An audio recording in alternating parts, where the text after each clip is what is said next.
नमस्कार। आज के इस वीडियो में दैनिक जागरण के संपादकीय से 469 शब्दों के डिक्टेशन को हम लोग आउटलाइंस के साथ लेने वाले हैं। अगर आपको इस डिक्टेशन के आउटलाइंस की ज़रूरत है तो आप हमारे शॉर्ट हैंड टीम ऐप को प्ले स्टोर से डाउनलोड कर सकते हैं, और अगर आपको इस डिक्टेशन की PDF की ज़रूरत है तो आप हमारे टेलीग्राम ग्रुप को ज्वाइन कर लें। लिंक इसी वीडियो के ठीक नीचे डिस्क्रिप्शन बॉक्स में आपको मिल जाएगा। इस डिक्टेशन को हम लोग 3 अलग अलग स्पीड में लेंगे। पहली बार में 70 की स्पीड में, दूसरी बार में 80 की स्पीड में, तो तीसरी और आखिरी बार में इसी डिक्टेशन को हम लोग 90 की स्पीड में लेने वाले हैं। तो 70 की स्पीड में आपका डिक्टेशन स्टार्ट होगा 5 सेकेंड के बाद। तब तक के लिए आप रेडी रहें।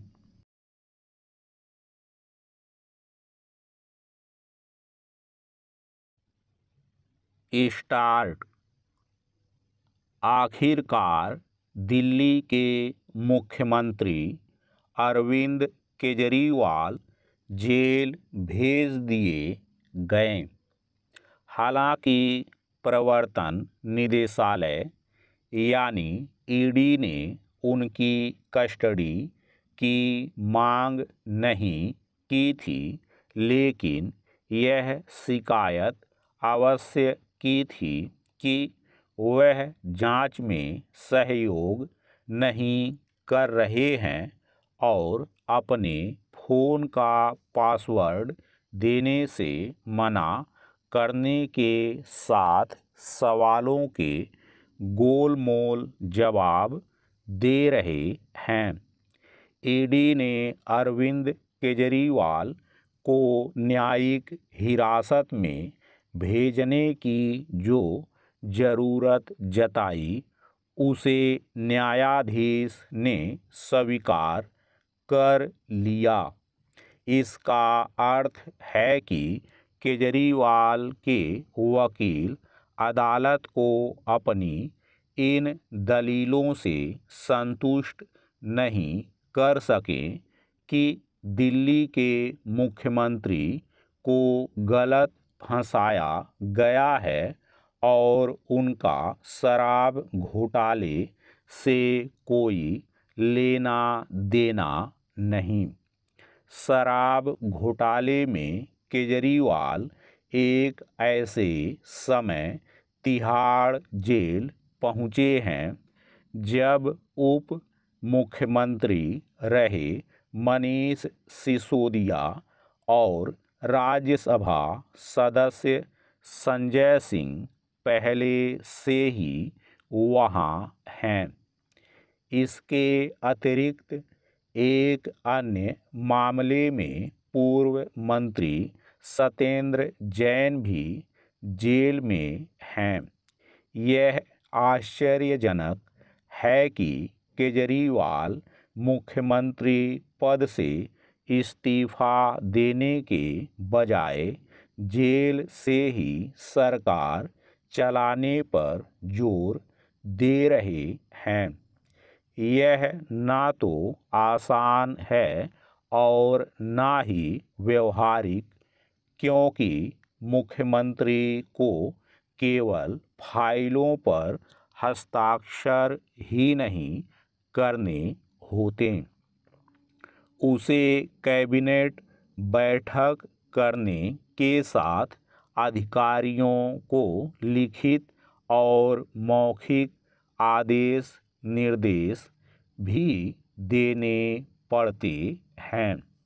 क्या यह संभव है कि वह जेल से पत्र जारी कर सरकार चलाते रहें?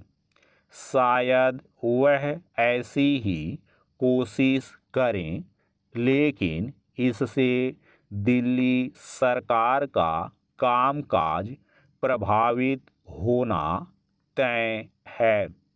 पैरा।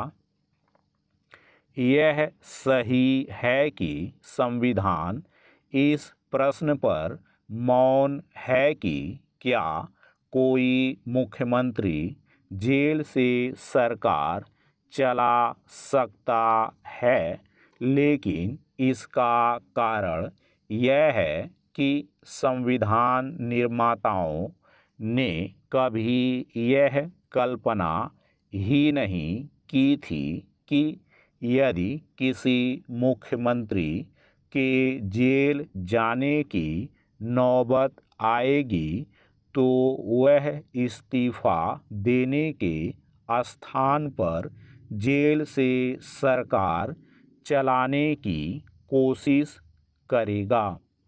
शराब घोटाले का सच जो भी हो, अरविंद केजरीवाल का अदालत के समक्ष ईडी की ओर से किए गए इस दावे का प्रतिकार न करना हैरान करता है कि उन्होंने उसे बताया था कि विजय नायर उन्हें नहीं बल्कि उनके मंत्रियों आतिशी और सौरभ भारद्वाज को रिपोर्ट करते थे। ध्यान रहे कि शराब घोटाले में सबसे पहली गिरफ्तारी विजय नायर की ही हुई थी। उन्हें अरविंद केजरीवाल और मनीष सिसोदिया का विश्वास पात्र माना जाता है। ईडी की माने तो शराब घोटाले में पैसे का लेन देन विजय नायर के जरिए ही हुआ। पता नहीं सच क्या है, लेकिन यदि अब आतिशी और सौरभ भी ईडी की जांच के दायरे में आ जाएं तो हैरानी नहीं। ईडी का आरोप है कि शराब नीति बदलकर शराब कंपनियों से रिश्वत के रूप में जो करोड़ों रुपए लिए गए, उनका इस्तेमाल गोवा और पंजाब में चुनाव लड़ने के लिए किया गया। चूँकि गोवा की चुनाव प्रभारी आतिशी थीं, इसलिए बहुत संभव है कि ईडी जल्द ही उन्हें पूछताछ के लिए तलब करे। स्टॉप।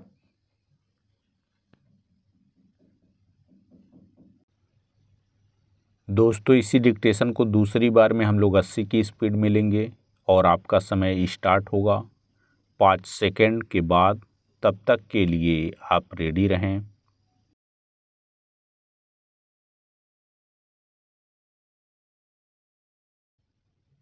स्टार्ट।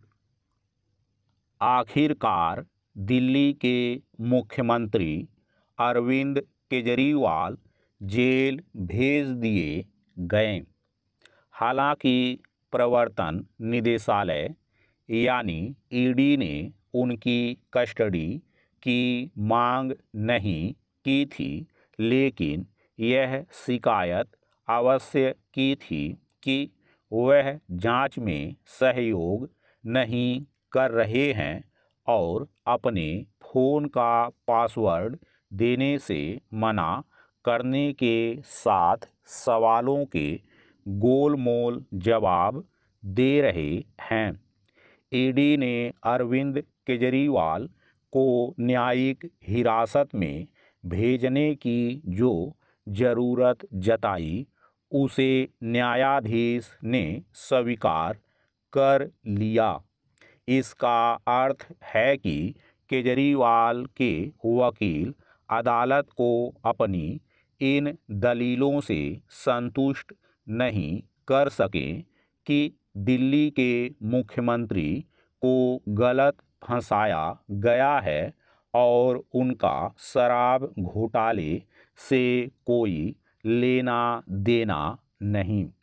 शराब घोटाले में केजरीवाल एक ऐसे समय तिहाड़ जेल पहुंचे हैं जब उप मुख्यमंत्री रहे मनीष सिसोदिया और राज्यसभा सदस्य संजय सिंह पहले से ही वहां हैं।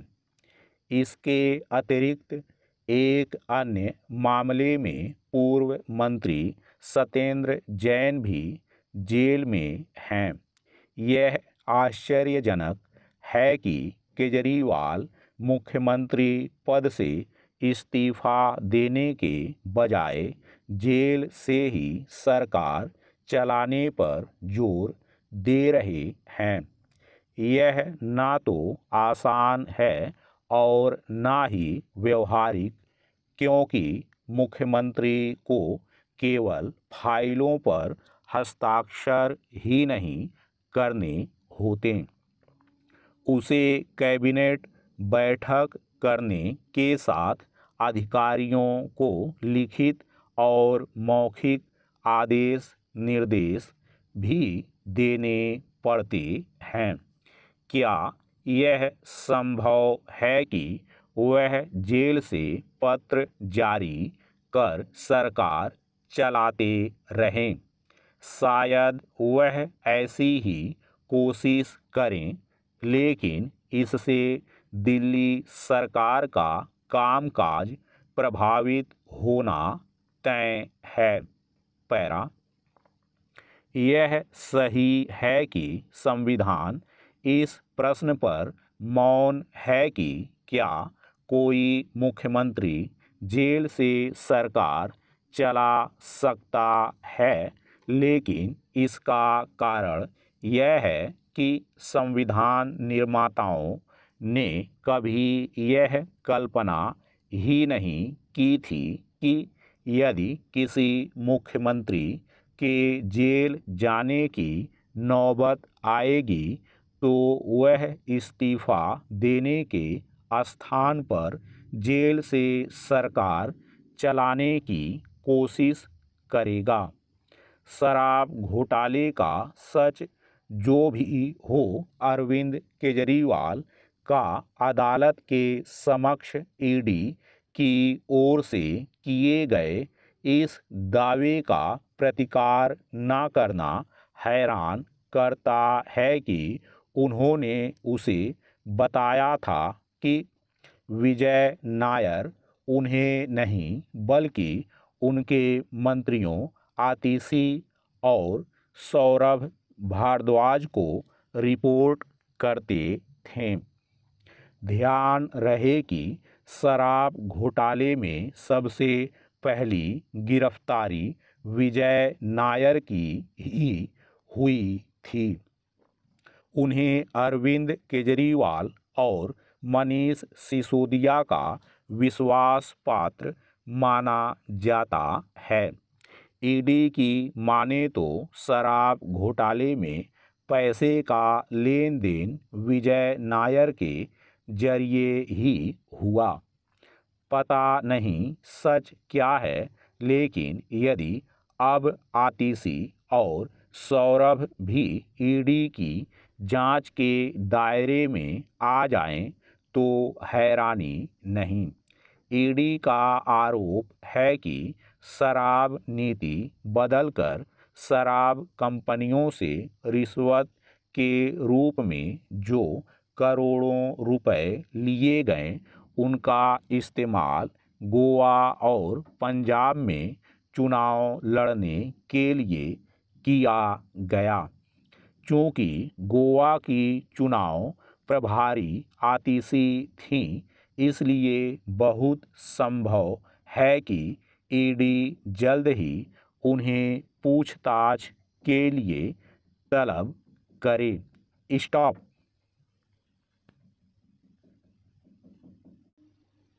दोस्तों, इसी डिक्टेशन को तीसरी और आखिरी बार में हम लोग 90 की स्पीड में लेंगे और आपका समय स्टार्ट होगा 5 सेकंड के बाद। तब तक के लिए आप रेडी रहें।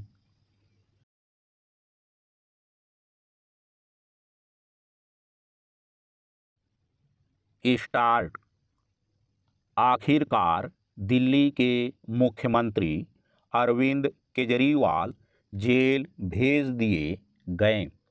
हालांकि प्रवर्तन निदेशालय यानी ईडी ने उनकी कस्टडी की मांग नहीं की थी, लेकिन यह शिकायत अवश्य की थी कि वह जांच में सहयोग नहीं कर रहे हैं और अपने फ़ोन का पासवर्ड देने से मना करने के साथ सवालों के गोलमोल जवाब दे रहे हैं। ईडी ने अरविंद केजरीवाल को न्यायिक हिरासत में भेजने की जो जरूरत जताई, उसे न्यायाधीश ने स्वीकार कर लिया। इसका अर्थ है कि केजरीवाल के वकील अदालत को अपनी इन दलीलों से संतुष्ट नहीं कर सके कि दिल्ली के मुख्यमंत्री को गलत फंसाया गया है और उनका शराब घोटाले से कोई लेना देना नहीं। शराब घोटाले में केजरीवाल एक ऐसे समय तिहाड़ जेल पहुंचे हैं जब उप मुख्यमंत्री रहे मनीष सिसोदिया और राज्यसभा सदस्य संजय सिंह पहले से ही वहां हैं। इसके अतिरिक्त एक अन्य मामले में पूर्व मंत्री सत्येंद्र जैन भी जेल में हैं। यह आश्चर्यजनक है कि केजरीवाल मुख्यमंत्री पद से इस्तीफा देने के बजाय जेल से ही सरकार चलाने पर जोर दे रहे हैं। यह ना तो आसान है और ना ही व्यवहारिक, क्योंकि मुख्यमंत्री को केवल फाइलों पर हस्ताक्षर ही नहीं करने होते, उसे कैबिनेट बैठक करने के साथ अधिकारियों को लिखित और मौखिक आदेश निर्देश भी देने पड़ते हैं। क्या यह संभव है कि वह जेल से पत्र जारी कर सरकार चलाते रहें? शायद वह ऐसी ही कोशिश करें, लेकिन इससे दिल्ली सरकार का कामकाज प्रभावित होना तय है।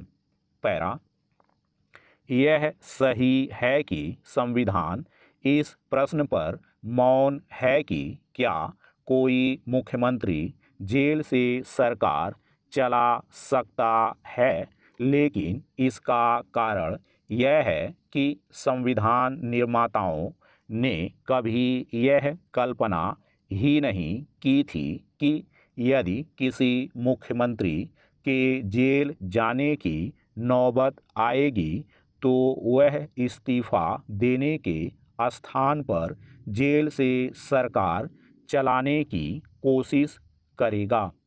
शराब घोटाले का सच जो भी हो, अरविंद केजरीवाल का अदालत के समक्ष ईडी की ओर से किए गए इस दावे का प्रतिकार न करना हैरान करता है कि उन्होंने उसे बताया था कि विजय नायर उन्हें नहीं बल्कि उनके मंत्रियों आतिशी और सौरभ भारद्वाज को रिपोर्ट करते थे।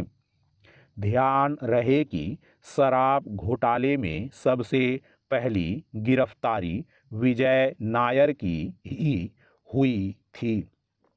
उन्हें अरविंद केजरीवाल और मनीष सिसोदिया का विश्वास पात्र माना जाता है। ईडी की माने तो शराब घोटाले में पैसे का लेन देन विजय नायर के जरिए ही हुआ। पता नहीं सच क्या है, लेकिन यदि अब आतिशी और सौरभ भी ईडी की जांच के दायरे में आ जाएं तो हैरानी नहीं। ईडी का आरोप है कि शराब नीति बदलकर शराब कंपनियों से रिश्वत के रूप में जो करोड़ों रुपए लिए गए, उनका इस्तेमाल गोवा और पंजाब में चुनाव लड़ने के लिए किया गया। क्योंकि गोवा की चुनाव प्रभारी आतिशी थीं, इसलिए बहुत संभव है कि ईडी जल्द ही उन्हें पूछताछ के लिए तलब करे। स्टॉप।